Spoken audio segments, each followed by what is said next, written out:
Welcome to Our Own Voice, a partnership in mental health awareness in cooperation with NAMI Wichita and KSUN Community Radio. NAMI is the National Alliance on Mental Illness. We are the largest grassroots advocacy network for people with mental illness and their family members, with over 800 national affiliates and 13 Kansas affiliates, with NAMI Wichita being one of those 13. We provide awareness, support, education, and advocacy for people affected by mental illness. Our purpose here is to provide a community conversation on KSUN Radio that gives insight into what it's like to live with a mental illness. Our intention and hope is that our program will change attitudes, assumptions, and stereotypes about people with mental health conditions, and in so doing, we will stop the stigma associated with mental illness. My name is David Larson. I am very pleased and proud to be your host today, and I am a person living with mental illness. I am in recovery for major depressive disorder. Like everyone, I struggle with the ups and downs of emotions and the challenges of being fully human, but I am doing great. And I have many gifts to offer my family, my friends, and my community. Now, before I get too far into the program, I want to introduce Kara, my co-host. Hello, Kara. Hello, David. And our technical producer, Matthew. Hello, Matthew. Hello, David. And David Peterson, you're still in the studio today. Hello, David. Hello, and I want to be here. It's cold out. That's right. Okay. And now, having introduced all three of you, let me introduce our guest for today, and that is Cody. Hello, Cody. Hello. How are you guys? Doing great. How are you doing? Wonderful. Good. Well, let me start the questions rolling by asking you, where were you born and where did you grow up? I was born here in Wichita, Kansas. Grew up here. I'm 27 now, and except for the time that I was in college, I've lived here in Wichita my whole life. Okay, awesome. And what high school did you go to? I went to Cape and Mount Carmel Catholic High School. And they are what's the mascot? The Crusaders. The Crusaders. Okay, so yay Crusaders. Anyone out there listening to us, yay Crusaders, okay? Let's see. Do you have any hobbies or any pets or both? Yeah. So I like to read a lot of self-help books and stuff. And every once in a while I like to read some like classic literature. I like good movies, going to movie theaters, and when I can, go out to eat. And then I've also got a dog, and his name's Bo. He's about 9 years old. And I love him. He's a great little pup. Awesome. Hello, Bo. Okay. Let's see. Let me start to hit the hard stuff here. Okay. When were you diagnosed, and what is your diagnosis? I was diagnosed in June, I believe, or July of 2015 with bipolar 1 disorder. Okay. And what does bipolar 1 mean to you? How does that affect you? Well, it affects me daily, and I have to be conscious about it daily and aware of how it affects me daily. I know it's kind of controlled or continual maintenance is how I have written how I view recovery. It affects me by whether sometimes I get depressed, sometimes I don't think clearly, or when I'm stressed, like for example at work maybe, sometimes it's hard for me to focus. So those are some ways. And then when I was first getting it and when I was sick, it affected me in other ways as well. But since then, I haven't had those symptoms. Okay, well, I'm going to ask you the question that I tend to ask bipolar people. Isn't that right, Kara? Mm-hmm. Because I asked her. And that question is, are you a good manic, meaning that you get a lot of things done and you work really hard, or are you a bad manic where you just feel very stressed and overwhelmed and it just pushes you to a bad place? Well, I don't know if I've had another manic episode since my first one, honestly. Sometimes I do feel like I kind of obsess about things, And when I do that, I get a lot of things done. I'm more productive instead of stressed. Um, but in those circumstances, it's kind of more obsessive. But I don't think I would say that I've had a full episode of mania since my going on medicine and since 2015 roughly. Okay, so you have been on medicine, Yeah. and do you also do therapy? Yep. Yep. Okay. Yeah, and I've done that about weekly for many years now, like 4 years. Okay, So that's good.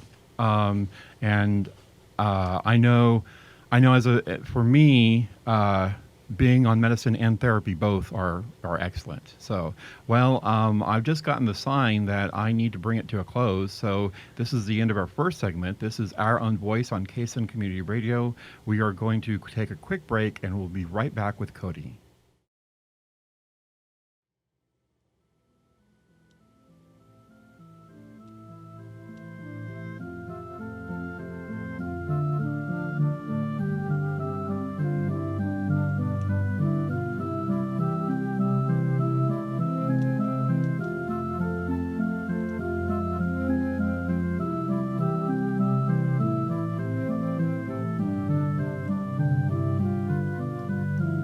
Welcome back to Our Own Voice, a partnership in mental health awareness in cooperation with NAMI Wichita and KSN Community Radio. NAMI is the National Alliance on Mental Illness.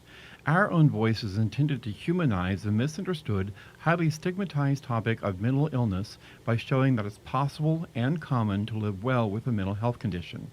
So, Cody, I want to come back and ask you if you would share with us your definition of recovery. What does that mean to you? yeah, good question. Honestly, I'm just going to read you what I've written. Okay. What recovery means to me is that, well, recovery takes continual maintenance. It is not a destination where one can remain without taking positive action continually. It takes time, and for me, takes medicine, counseling, sunlight, exercise, prayer, rest, sleep, quiet, stillness, social support, and proper eating, not all of which I always do perfectly. I have been fortunate to have so much positive support and education, and that has significantly influenced my recovery. Excellent. That is wonderful, and that is a key point that we try to stress in NAMI, is that it is a continual process. It's not a destination point or a singularity. It's over a continuum type of thing. Yeah. And sometimes you do good, sometimes you don't. Right. It's just how it is. Yeah. So yeah, wonderful. Well, I want to ask you, because we were talking, you and I share something. Actually, you and Kara and I all share something. We have all been in peer-to-peer. And so tell us about your peer-to-peer experience. What did you learn from that, if you can remember any of that stuff? Yeah, it was a few years ago, so I don't remember everything very well, but I remember that it was a lot of kind of learning how to think about recovery, and a lot of like maybe little strategies of what I can do to help myself. Mm-hmm. And then when I was at the hospital, twice. I think it was once for 10 days, another for 7 days, back to back, roughly. I mean, there's, I think, a week in between, but I learned a lot there, and I think peer-to-peer was a lot of the same kind of learning. And I just mentioned kind of some of the things that I have to do to stay healthy, and those were mentioned in peer-to-peer. Yeah, I'm still working on a lot of coping skills that I don't have down pat. I don't have the eating down right. Yeah, me neither. I don't have the exercise down right. Me neither. Well, good. We're both in the same boat then. Yeah. Kara, what about you? Do you feel that you have the eating and the exercising down? It's easy to fall off the wagon. Let's Let's just say that. Yeah, it is. So, okay, let's see. What else can we talk about here? Kara, do you have a question for Cody? Well, Cody, I'd like to ask about your family. Are your parents supportive in helping in your recovery? Yeah, I every once in a while I kind of get to the point where I realize that they've literally saved my life many times. Just financially supporting me, being there socially where I need to talk things through just because I'm feeling bad, helping me get back on coping skills, uh, just tons of stuff that they have been giving advice just about life in general. And we're all really close. We do a lot of stuff together. I've got 3 younger sisters, no brothers, and yeah, we're just very blessed. And then my mom has 7 brothers and sisters, and all of them live here in Wichita and have kids. So we've got a very large family. Oh, that's wonderful. And they're all supportive. Yeah, I don't know how much they know how to support me and how much they, know about my diagnosis or stuff like that. But my aunt was actually the one who helped get me into the hospital, and she certainly saved my life. So Excellent. Okay. Well, in dealing with that, do you feel that there's some stigma associated with sharing it with your family? yeah, yeah. I don't even know who knows that I have bipolar 1 disorder and who doesn't, honestly, by this point. I've talked with my grandma about it. I teach kind of like this Catholic education for 6th, 7th grades on Sunday mornings and she's kind of like the head of the group for all the grades. And I, every once in a while, talk with her about it. So I know she knows about it, and she's kind of the matriarch of the family. So I think she might naturally spread some love my way through them. Fair enough. Okay. Well, I need to bring us to a close for our second segment. This is Our Own Voice on KSN Community Radio. We are talking with Cody about mental illness, and we're going to take a quick break, and we will be right back. Our Own Voice is brought to you by NAMI. If you would like to learn more about the National Alliance on Mental Illness, the programs we offer, or get involved, please visit NAMI.org.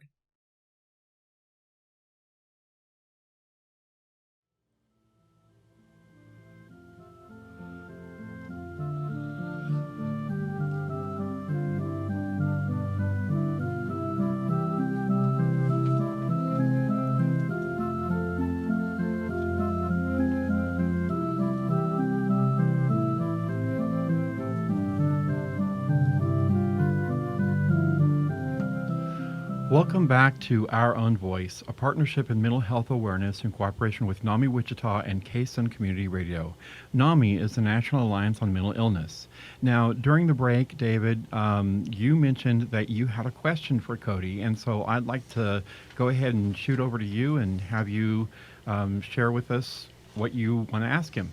Well, David, thank you. Cody, you had mentioned to me at one time some of the struggles you went through, and I think it might be good for our listeners to know what you've gone through and how you've came out of it.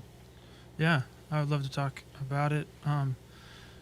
One struggle that that creeps up more often than a lot of other struggles is getting depressed because I sleep too much, especially on like Saturday. If there's like nothing scheduled, it's really hard for me to have motivation not to sleep. And what ends up happening then, my brain somehow ends up becoming depressed because of that. I don't understand the science behind it, but I just know it experientially for sure works that way. And so I've recently been very actively trying to plan things on days like Saturdays or Sunday afternoons so that basically I don't spend that time sleeping and then getting depressed. So that's one.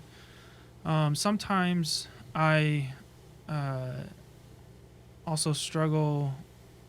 This is really deep, actually. But sometimes I struggle in the area of chastity, and when I fall in that area, I become depressed and shameful. And it's something that I'm very actively working on right now.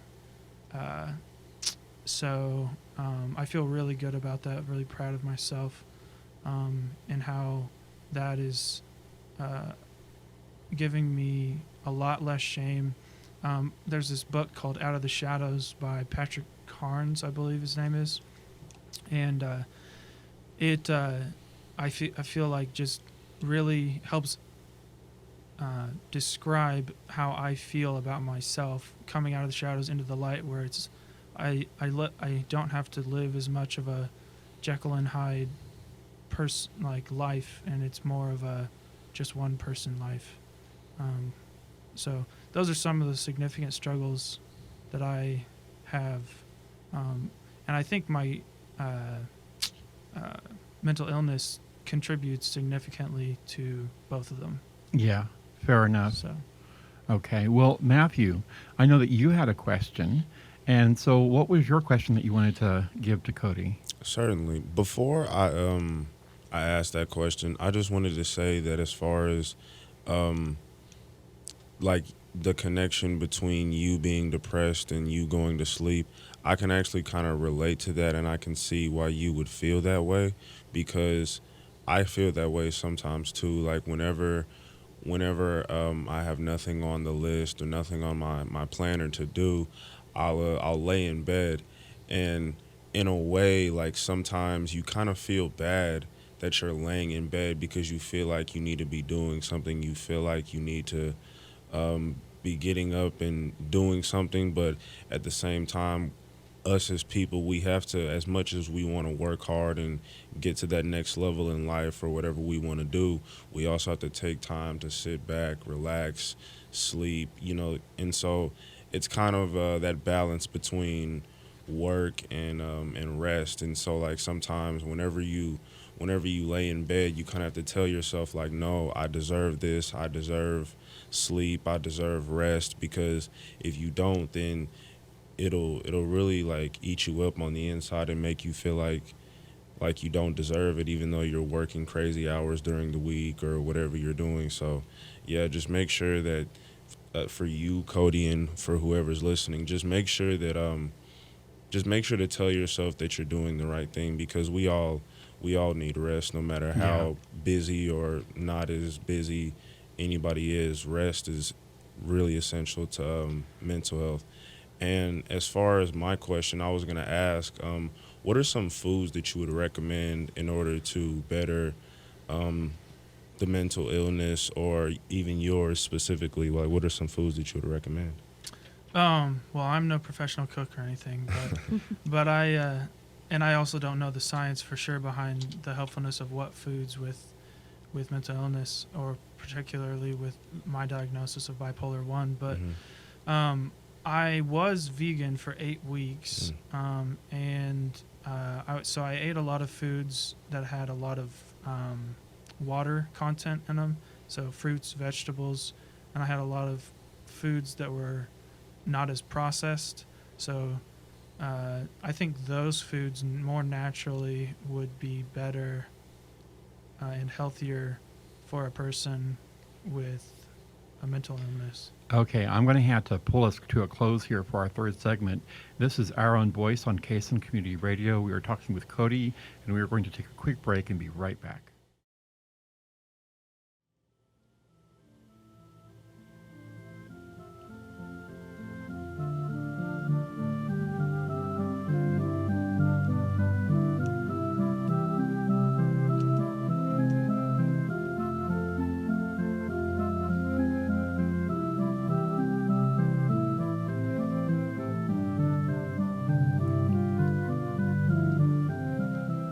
Welcome back to Our Own Voice, a partnership in mental health awareness in cooperation with NAMI Wichita and KSUN Community Radio.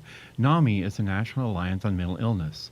Now, Kara, I think that you have some information for us, and so I'm going to turn it over to you. I do indeed. To learn more about NAMI Wichita and how you can get involved with the mental health community, contact our message line at 316 686 1373 or email us at info@namiwichita.org.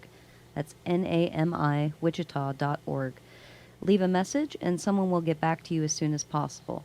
You can also visit our web and Facebook pages. Our website is www.namiwichita.org and our Facebook is facebook.com/NamiWichitaKS. NAMI has lots of activities going on from various classes to meetings. The first Tuesday of the month, our affiliate education meeting is at 7 p.m., where we often have amazing guest speakers and share with us happenings in mental health. On the third Tuesday of the month, we have the Ask the Doctor Hour from 6 p.m. to 7 p.m., followed by our support groups for those family and persons with a lived experience with mental health. And on the fourth Tuesday, we meet at College Hill United Methodist Church for a care and share support group for those persons living with mental illness and their family members. The first and third Tuesday, our meetings are at 1010 North Main, the same location as Breakthrough Club and Episcopal Social Services. Again, if you would like to join us or learn more about NAMI Wichita, please contact our message line at 316-686-1373. We would love to hear from you. Thank you. Excellent. Okay, and now Cody, back to you. I want to actually add something to what you were saying. You, in the previous segment, you were talking about having a vegan diet, and how you ate vegetables with lots of water content. I'm a strong proponent of drinking lots of water and taking in lots of water. I think it's really important. So that was just my 2 cents worth there. So, but let me go ahead and throw at you a question which can be troublesome, because a lot of people say, well, geez, that took me off guard. But hopefully you are prepared for this. Do you have a hero or heroine, and if so, who is it? Can you name them? Yeah, when you asked me that, two people came to my mind. My dad and then the former president of Capon, Mike Burris. Okay. My dad has just always been there for me. He's been actively supportive of me. Sometimes we butt heads and with personalities and stuff, but he always has my best interests out for me, and so he's my hero. And then I didn't ever really know Mr. Burris, Mike Burris, very well. I got to know him a little bit in the hallways, and sometimes he would come to my sporting events and stuff. But I just always thought he was just a really stand-up Catholic guy. So Excellent. I had mentioned earlier to you during a break that we were going to talk about your faith. Can I bring that up right now? Yeah. Let's do Okay. it. I do want to note that NAMI doesn't normally focus on anyone's particular faith, but if faith is important to you, I think it needs to be lifted up. And so, how has your faith helped you in your struggles? So many ways. Honestly, that's probably one of, besides medicine and therapy, that's my biggest contributor towards my sanity and towards my health. I've always been passionate about my faith. I'm a Catholic, and I was for some time, about 3 years, studying to be a Catholic priest. And when this mental illness started flaring up quite a bit, I was kind of told that I needed to kind of take a break from seminary, and that was really hard for me to accept, and it's taken many years, but I've come to really see it as a blessing, because I now don't have to become a priest, because I really don't have that could be a really difficult move. Yeah, well, and I just don't think I could handle the stress. So, Yeah, so my faith, I mean, I try to pray quite a bit each day. Um, and recently I've been trying to go to Mass during the week when I can. And then, of course, on the weekend. Um, so, yeah, I mean, one thing I realized recently, kind of through talking with my dad, who's also really passionate about his faith, is that God didn't make me damaged or wrong because of my mental illness, and that I can grow closer to God because of it, and He loves me in a way that not everyone is loved in that way. So, yeah. Fair enough. Thank you very much. Well, I want to echo those same sentiments. Those are wonderful. So now let me bring us to a close.